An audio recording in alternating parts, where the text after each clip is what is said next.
E nós vamos falar agora sobre uma inflexão à esquerda que o governo Lula está planejando fazer. Vocês sabem, o governo Lula sofreu uma derrota muito grande no Congresso, que mostrou várias coisas bastante significativas. Primeiro que o Congresso está cagando para o Lula, não quer mais o Lula, né? E as pesquisas de opinião têm mostrado que o Lula não tem mais chance em 2026. Então, segundo o José Genuíno aqui, ele está pensando em focar na esquerda, ou seja, o Lula focaria na esquerda, faria um resto de governo totalmente mais à esquerda, para tentar pelo menos preservar o partido. Pode ser que não ganhe a eleição, porque né, é difícil ele ganhar só com a esquerda é minoritária no Brasil, mas ele preservaria a esquerda. Né? Parece uma estratégia razoável, né? Parece uma coisa assim bastante razoável, só que a história não é bem essa não. Por quê? Porque o Lula não consegue fazer nada se ele focar na esquerda. Para pensar. Ele já está com dificuldade de fazer qualquer coisa no governo, mesmo tendo o centrão e coisa e tal no meio do governo.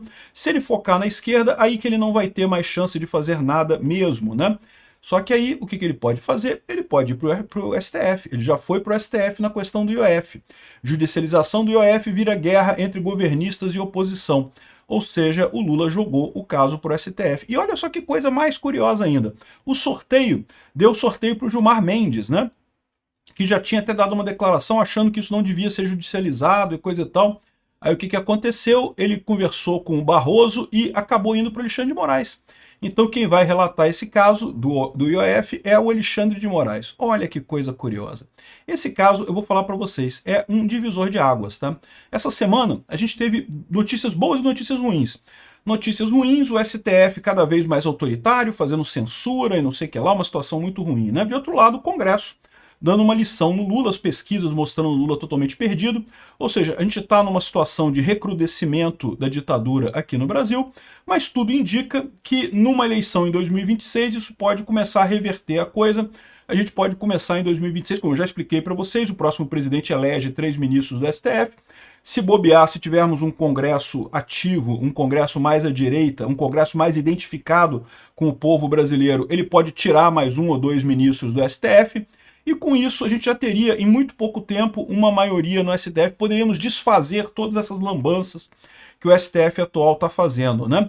Agora, o problema é esse. Se a estratégia for Venezuela, eu sempre botei para vocês que tem esse porém, né? A esquerda tá vendo que tá perdendo, tá vendo que tá sem chance.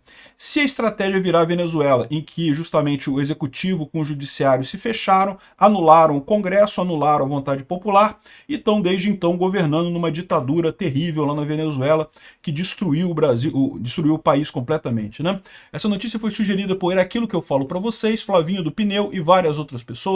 Obrigado aí ao pessoal que sugeriu notícias lá no nosso site, no visãolibertaria.com, e obrigado a você que está assistindo o nosso vídeo. Se você gosta do nosso conteúdo, por favor, deixe o seu like, se inscreva aqui no canal, né? Pois bem, eu falo para vocês, eu sou um cara otimista. Eu acho que o Brasil vai resolver esse problema e vamos resolver nós mesmos aqui no Brasil, elegendo alguém de direita em 2026, um bom Congresso, um bom Senado, e vamos conseguir reverter todas essas coisas que estão acontecendo de ruim por aí, né?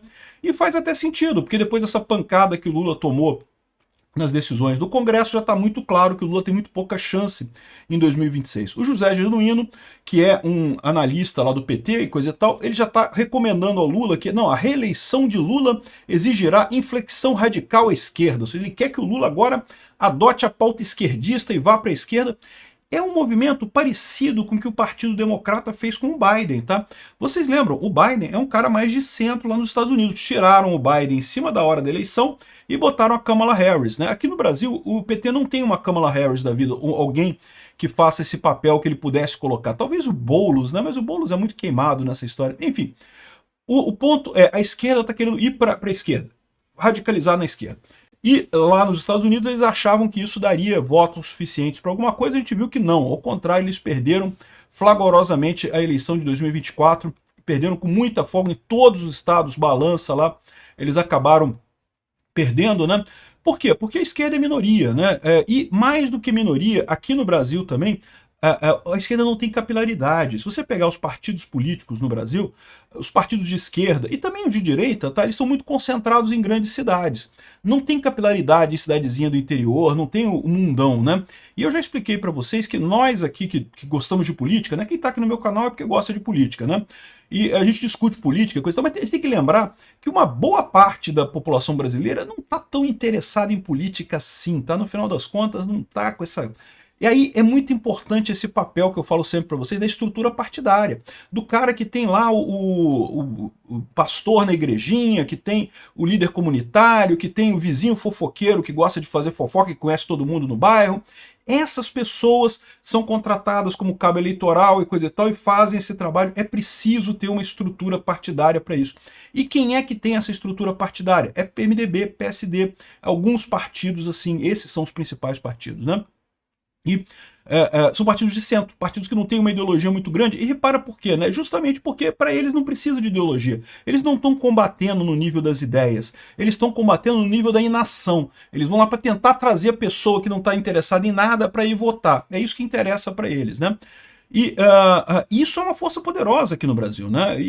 Aquele negócio, nem critica essas pessoas, não. De repente elas que estão certas, mas a gente que está errado aqui em ficar discutindo política, esse negócio não dá futuro para ninguém, né? Mas de novo, não tendo essa estrutura, isso é uma coisa complicada, é uma coisa que falta. Bolsonaro conseguiu ganhar em 2018 com o PSL e foi realmente um fenômeno. Por quê? Porque ele não tinha isso. O PSL é um partido pequeno. Ele não tinha apoio do pessoal, né? A gente não pode esperar milagre em toda a eleição, né? E aí o PL, junto com os partidos do Centrão, conseguem ter isso daí. O que a gente está vendo é justamente que o Centrão está indo para o lado da direita. E está esperando o candidato do Bolsonaro, que muito provavelmente vai ser o Tarcísio, ou o Eduardo Bolsonaro, ou a Michele Bolsonaro, qualquer um desses. Eu acho que é um bom nome e tem muita chance de ganhar do Lula. Então, essa ideia do Genuíno de focar na esquerda é uma coisa que, beleza, pode ser estratégia para o PT não se perder, né? Ou seja, para eles não perderem o apoio do próprio PT. Por quê? A essa altura, arrisca o Lula tentar fazer um acordo com o Centrão e perder do mesmo jeito, e aí perde o Centrão e perde também o pessoal da esquerda, o pessoal que realmente tem ideologia com ele, tá? É o que falam também aqui, ó. O Noblar fala a mesma coisa, que ó, sem expectativa de vitória, a derrota da esquerda será certa em 2026. Ele fala que, de novo, o PT deve focar na esquerda, aqui, ó. Tudo indica que Lula outra vez será o candidato do gueto da esquerda. Adeus aos tempos em que partidos apostavam em candidatos para mais tarde governar e coisa e tal. Não quer isso. Tem também o pessoal dizendo aqui, ó, em meio a dificuldades, Haddad enfrenta pressão para ser candidato ao governo de São Paulo em 2026 para ajudar o Lula, né? Porque você tendo um candidato a governador em São Paulo acaba motivando os cabos eleitorais lá da região para tentar trazer voto para o Lula, né? Então essa é a ideia, estou tentando fazer alguma coisa. Mas repara como é que as estratégias são estratégias muito mais para salvar o partido do que propriamente fazer uma vitória do Lula em 2026. Até aí está tudo razoável. Mas aí você começa a ver que o PT tem adotado uma estratégia de inimigos do povo, né? Que é a estratégia stalinista lá da União Soviética para tentar sair dessa crise. Culpar o Congresso, culpar os ricos, culpar não sei o que lá, que a culpa é dos ricos, que a culpa é do Congresso. Tadinho do Lula, o Congresso está fazendo maldades com o Lula e não sei o que lá. É uma estratégia socialista já nesse momento. Então repara que essas duas estratégias do Lula, ela pode parecer razoável, no sentido, essa estratégia de ir para a esquerda do Lula pode parecer razoável no primeiro momento, com uma estratégia de autopreservação. Ele sabe que vai perder a eleição em 2026, mas foca em manter a esquerda unida ali para, quem sabe, mais adiante o partido voltar a crescer, voltar a candidatar, a conquistar a presidência, né? Mas, quando ele começa a adotar essa postura radical, você tem umas dúvidas, né? Como é que ele pretende terminar o governo, por exemplo? Porque se ele focar só com a esquerda agora, abrir mão do Congresso totalmente, ele não consegue aprovar mais nada no Congresso. E aí, como é que o Lula vai governar daqui até o final do mandato dele? Como é que ele vai fazer até esse movimento à esquerda se o Congresso está contra ele, né? E aí que é o grande problema, porque foi exatamente o mesmo problema que o Hugo Chávez e depois o Maduro enfrentaram lá na Venezuela, né? A população cada vez mais contrária aos ditadores e cada vez mais apostando num Congresso contrário a eles. Quando o Congresso começou a incomodar o Maduro, já era o Maduro na época, o que o Maduro fez? Ele passou a governar com o STF deles lá, com a Suprema Corte deles lá. Anulou o Congresso completamente, né? Aqui, ó.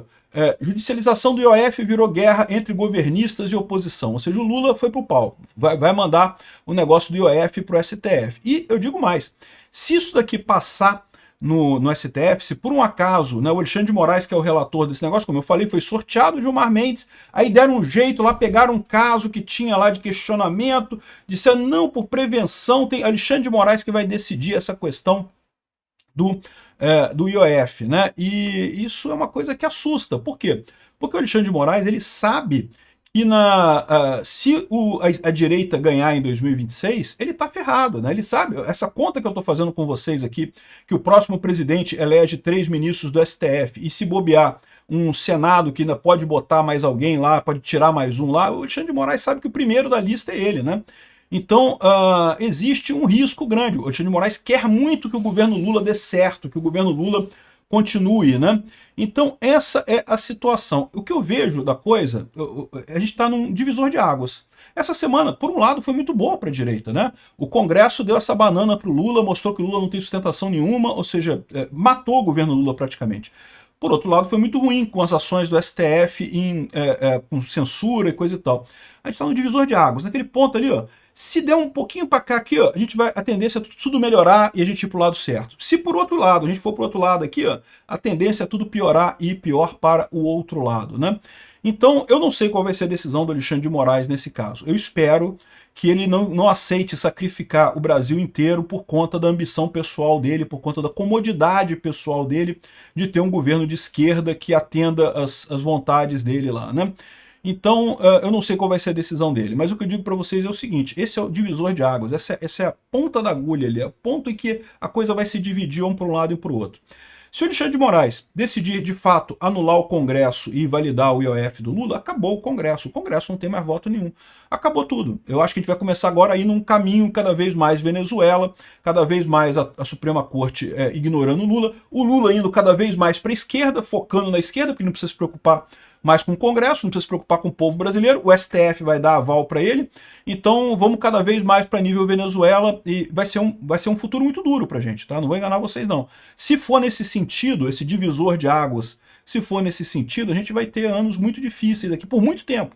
Porque o que acontece? Ainda existe a chance da gente ganhar a eleição ano que vem? Existe, mas o desespero desse pessoal vai estar tão grande que é muito pouco provável que façam alguma coisa. Ah, e se o Lula fizer alguma outra lei esquerdista, o Congresso vai derrubar. Mas aí, agora que já começou, né, sabe como é que é, né? Venezuela não tem ombro, né? Depois que entrou a cabecinha, o resto vai, né? Ou seja, depois que o STF derrubar essa coisa aqui do Congresso, acabou o governo, acabou o Congresso não tem mais nada. Agora, é possível imaginar, e vocês sabem, eu sou um otimista, eu sou uma pessoa que acredito no Brasil, acredito que as pessoas, por mais que elas estejam erradas, por mais que elas tomem decisões por vontade própria, pelos próprios interesses, né, o sistema, ele funciona, o sistema da democracia funciona, né? E tem institucionalidade lá, tem gente vendo as consequências desse tipo de coisa, né?